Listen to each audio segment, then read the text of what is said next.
ಅವ್ರಿಗೆ ಹೇಳ್ತಿದ್ದೀರ ಸರ್ ನಮಸ್ಕಾರ. ನಮಸ್ಕಾರ. ಯಾವಾಗ ಬಂದ್ರಿ? ನಾವು ಇವತ್ತು ಬಂದಿದ್ದು. ಜನಗಳು ಇವತ್ತಿಂದ ಜಾಸ್ತಿ ಬರ್ತಾವೆ. ನಿಮ್ಮ ಹೆಸರು? ಆಂಜನಪ್ಪ. ಆಂಜನಪ್ಪ ಅಂತ. ಯಾವ ಊರು ಸರ್? ನಮ್ದು ಚಿಕ್ಕಬಳ್ಳಾಪುರ. ಚಿಕ್ಕಬಳ್ಳಾಪುರ. ಸರ್ ನಿಮ್ಮೂರು? ನಮ್ಮದು ಮಂಚನಹಳ್ಳಿ ಹೋಗ್ಲಿ. ಮಂಚನಹಳ್ಳಿ. ಯಾವ ತಾಲೂಕು? ಗೋರಿಬಿನ್ನೂರು ತಾಲೂಕು. ಹೌದಾ? ಏನು ತೊಗೊಳಕ್ ಬಂದಿದ್ದೀರಾ? ನಾವು ಊರಿಗೆ ಹೌದಾ? ಯಾವ ಊರಿಗೆ ತೊಗೊಳಕ್ ಬಂದಿದ್ದೀರಾ? ಸರ್ ನಾವು ಮಾಮೂಲೆ ಹಳ್ಳಿಕಾರ. ಈಗ ನೀವು ಹಳ್ಳಿಕಾರ ಹೋರಿಗಳನ್ನ ಸೆಲೆಕ್ಟ್ ಮಾಡ್ಬೇಕಾದ್ರೆ ಏನೇನು ನೋಡ್ತೀರಾ? ಸರ್ ಕಾಲು ಕಾಲು ಕೈ ಕಾಲು ಮತ್ತು ಸುಳಿಗಳು ಎಲ್ಲ ನೋಡ್ಬಿಟ್ಟು ಆಮೇಲೆ ಕೊಂಡ್ಕೊಳ್ಳಿ. ಹೌದಾ? ಸರ್ ಒಂದು ಎತ್ತಲ್ಲಿ ಎಷ್ಟು ಸುಳಿಗಳಿರ್ತವೆ? ಒಂದು ಎತ್ತಲ್ಲಿ ಮಾಮೂಲಿ 3 ಸುಳಿ ಇರ್ತಾವ. 2 ಸುಳಿ ಇರ್ತಾವ. ಮಾಮೂಲಿ 2 ಸುಳಿ ಜಾಸ್ತಿ ಇರ್ತವೆ. ಮಾಮೂಲಿ 3 ಇರ್ತಾವ. ಜಾಸ್ತಿ ಇರ್ತವೆ. ಐದಾರು ಸುಳಿ ಇರ್ತವೆ. 5-6 ಸುಳಿ ಇರ್ತವೆ. 5-6 ಸುಳಿ ಇರ್ತಾವ. ಅದ್ರಲ್ಲಿ ನಾವು ಆಯ್ಕೆ ಮಾಡಿ ನಮ್ಗೆ ಯಾವ್ದು 5-6 ಸುಳಿ ಇರ್ತವೆ. ಆಮೇಲೆ ಯಾವ ಸುಳಿ ಆಗಲ್ಲ? ರೊಮ್ಮಿಸಿದ್ರೆ ಆಗಲ್ಲ. ಆಮೇಲೆ ಒಂದು ಗೋಪುರ ಮೇಲೆ ಇರ್ತಾರ ರಾಜಸುಳಿ ಅಂತ ಅದು ಆಗಲ್ವಾ? ಆಮೇಲೆ ಕಾಲ ಮೇಲೆ ಮೊಳಕಾಲ ಮೇಲೆ ಕೆಳಗಿರ್ತಲ್ಲ ಎರಡು ಬಿಟ್ಟು ನೋಡ್ಕೊಂಡು ಗುಂಡಿಗೆ ಸುಳಿ ಮೇಲೆ ಇದ್ರೆ ತೆಗಿಯಲ್ಲ. ಹೆಂಗಂದ್ರೆ ಇದು ಒಂದ್ ನಿಮಿಷ ತಡೀರಿ. ಹೆಂಗಂದ್ರೆ ಗೊತ್ತಾ ಸರ್, ಇದು ಈಗ ನೀವು ಹಳ್ಳಿಕಾರದ ತಳಿನ ಖರೀದಿ ಮಾಡ್ತೀರಾ.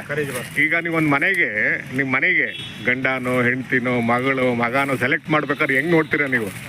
ಆ ಥರ ನೋಡ್ಬೇಕು ನೀವು. ಈಗ ನಿಮ್ಮ ಮಗಳಿಗಾಗ್ಲಿ ನಿಮ್ಮ ಮಗ ಆಗ್ಲಿ ಒಂದು ಸಂಬಂಧ ಬೆಳೆಸ್ಬೇಕು ಅದು ಹೆಂಗ್ ನೋಡ್ತೀರಿ ಹೇಳಿ? ಎಲ್ಲದನ್ನು ವಿವರಣೆ ಮಾಡ್ತೀರಲ್ವಾ? ಆ ಥರ ವಿವರಣೆ ಮಾಡೋದು. ಆಮೇಲೆ ರೂಪಾಯಿ ಬಣ್ಣ ಅಂತಾರಲ್ಲ, ಯಾವ ವರ್ಷದಲ್ಲಿ ಬಂದಿದೆ ರೂಪಾಯಿ ಬಣ್ಣ? ಅದು ಮಾಸ ಬಣ್ಣ ಯಾವ ವರ್ಷದಲ್ಲಿ ಬಂದಿತ್ತು? ಇಲ್ಲ ಇಲ್ಲ ಇಲ್ಲ ಇಲ್ಲ ಹೇಳಿ. ಇಲ್ಲ ಇಲ್ಲ ಇಲ್ಲ ರೂಪಾಯಿ ಬಣ್ಣ ಅಂತ ಹೇಳ್ತೀವಿ. ವೀರ್ಯ ಸೆಲೆಕ್ಟ್ ಮಾಡ್ತಾರಲ್ಲ ಅದರಲ್ಲಿ ಇದಾಗಿರ್ತದೆ. ಹಂಗಲ್ಲ, ಅದು 1972ನೇ ಇಸ್ವಿಲಿ ಒಂದು ರೂಪಾಯಿ ನೋಟ್ ಬಂತು. ರೂಪಾಯಿ ನೋಟು ಅದು ಆ ರೂಪಾಯಿ ನೋಟ್ ಬಣ್ಣ ನೋಡ್ಕೊಂಡು ಈ ರೂಪಾಯಿ ನೋಟ್ ಬಣ್ಣ ಅಂತ ಇದು ಮಾಡಿದ್ದನ್ನು ಅಲ್ವಾ? ಆವಾಗಿಂದ ಇರ್ಲಿಲ್ಲ ಅಲ್ವಾ? ಬಣ್ಣ ಅಂತಂದ್ರೆ ಎತ್ತು ಅದೇ ತರ 72ನೇ ಇಸ್ವಿಲಿ ಒಂದು ರೂಪಾಯಿ ನೋಟ್ ಬಂತು. ಅದನ್ನ ಹೋಲಿಕೆ ಮಾಡಿ ಅಲ್ವಾ?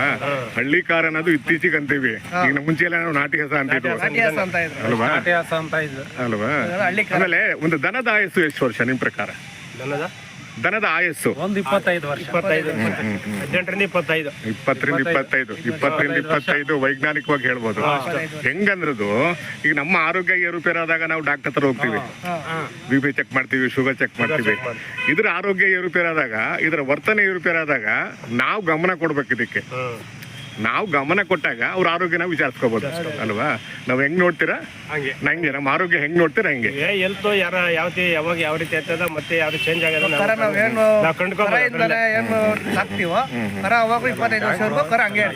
ಈ ಕರ್ನಾಟಕದ ಜಾತ್ರೆ ಇದೆಯಲ್ಲ, ಇದು ದನಗಳ ಜಾತ್ರೆ ಇದೆಯಲ್ಲ, ಜೋಡುಗಟ್ಟೆಯಿಂದ ಪ್ರಾರಂಭ ಆಗಿ ಇದು ಕೊನೆ ಜಾತ್ರೆ. ಇದು ಕರ್ನಾಟಕದ ಕೊನೆ ಜಾತ್ರೆ ಅಲ್ವಾ?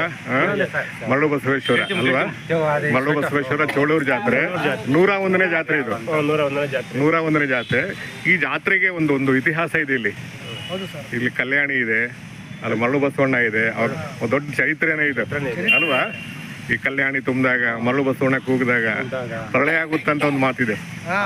ಗೊತ್ತಿದೆಯಾ? ಅಲ್ಲಲ್ಲ, ಇಲ್ಲಿ ಕಲ್ಯಾಣಿ ಇದೆ. ಇಲ್ಲ ಈ ಕಲ್ಯಾಣಿ ತುಂಬಿದ್ರೆ ಕಲ್ಲು ಬಸವಣ್ಣ ಕೂಗಿದ್ರೆ ಅಂತ ಏನೋ ಒಂದು ಗಾದೆ ಇದೆ. ಜಗತ್ ಪ್ರಳಯ ಆಗುತ್ತೆ ಅಂತೇಳಿ. ಆಗಲಿ ಸರ್, ಒಳ್ಳೇದಾಗಲಿ. ಒಳ್ಳೆ ಸೆಲೆಕ್ಟ್ ಮಾಡ್ಕೊಡಿ, ತಗೊಂಡೋಗಿ ಹಳ್ಳಿಕಾರ ಉಳಿಸಿ ಬೆಳೆಸಿ. ಯಾಕಂದ್ರೆ ಈ ಹಳ್ಳಿಕಾರ ತಳಿ ಅನ್ನೋದು ವಂಶ ಪರಂಪರೆಯಿಂದ ಬಂದಿರುವಂತ ತಳಿ, ಈಗ ಬಂದಿರೋದಲ್ಲ. ಅದು ಮಧ್ಯದಲ್ಲಿ ಟ್ರ್ಯಾಕ್ಟರ್ ಬಂದಿರೋದು. ಅದು ಟ್ರ್ಯಾಕ್ಟರ್ಗಿಂತ ಮುಂಚೆ ಇತ್ತಲ್ಲ, ಹಲುಬೆ ಇತ್ತು, ಹಲುಬೆ ಇತ್ತು, ಕುಂಟೆ ಇತ್ತು, ಕೂರಿಗೆ ಇತ್ತು, ಇವೆಲ್ಲ ಬೇಕೇ ಬೇಕಲ್ಲ. ಈಗ ಟ್ರ್ಯಾಕ್ಟರ್ ಬಂದ್ರು ನೀವು ಹಲುಬೆ ಬಿಡಕ್ಕಾಗುತ್ತಾ? ಕುಂಟೆ ಕೂರಿಗೆ ಬೇಕೇ ಬೇಕಲ್ಲ. ನಾವು ಆಧುನಿಕತೆಯನ್ನ ಒಪ್ಕೊಂಡ್ರು ಸಹ ವಂಶ ಪರಂಪರೆಯಿಂದ ಬಂದಿರುವಂತ ಬೆಳವಣಿಗೆಗಳನ್ನ ನಾವು ಒಪ್ಕೋಬೇಕು. ಈಗ ಆಧುನಿಕತೆ ಅಂದ್ರೆ ಏನು? ಟ್ರ್ಯಾಕ್ಟರ್ ಇರಬೇಕು, ಮೊಬೈಲ್ ಇರಬೇಕು, ಇವೆಲ್ಲ ಬೇಕೇ ಬೇಕಲ್ಲ ಅಲ್ವಾ? ನೀವು ನಾಟಿ ಹೆಸರನ್ನು ಕಟ್ಕೊಳ್ಳಿ, ಒಂದು ಸೀಮೆ ಹೆಸರನ್ನು ಕಟ್ಕೊಳ್ಳಿ. ಬಟ್ ನಾಟಿ ಹೆಸರು ಕಟ್ಟೋದ್ರೆ ಏನಾಗುತ್ತೆ? ಸಂತತಿ ಉತ್ಪತ್ತಿ ಆಗುತ್ತೆ, ಹಳ್ಳಿಕಾರ ಸಂತತಿ ಉತ್ಪತ್ತಿ ಆಗುತ್ತೆ, ಹಳ್ಳಿಕಾರ ಬೆಳೆಯುತ್ತೆ, ಹಳ್ಳಿಕಾರ ಉಳಿಸ್ಬೋದು, ಬೆಳೆಸ್ಬೋದು. ಆಗ್ಲಿ ಸರ್, ಒಳ್ಳೇದಾಗಲಿ. ನಿಮ್ಮ ಸೆಲೆಕ್ಷನ್ ಸಿಗ್ಲಿ. ನಿಮ್ಮ ಸೆಲೆಕ್ಷನ್ ಸಿಗ್ಬೇಕು ಅಂದ್ರೆ ನಿಮ್ಮ ಇದಕ್ಕೆ ಬರ್ಬೇಕದು. ಈಗ ನಿಮ್ಮ ಮನೆ ಸದಸ್ಯ ಬರಬೇಕಾದ್ರೆ ನಿಮ್ಮಲ್ಲಿ ಇರ್ಬೇಕದು ಅಲ್ವಾ? ಆಗ್ಲಿ ಸರ್, ಒಳ್ಳೇದಾಗಲಿ ಸರ್. ಒಳ್ಳೆ ಸೆಲೆಕ್ಷನ್ ಆಗಲಿ. ಹಳ್ಳಿಕಾರ ತಳಿನ ಉಳಿಸಿ ಬೆಳೆಸಿ. ನಮಸ್ಕಾರ.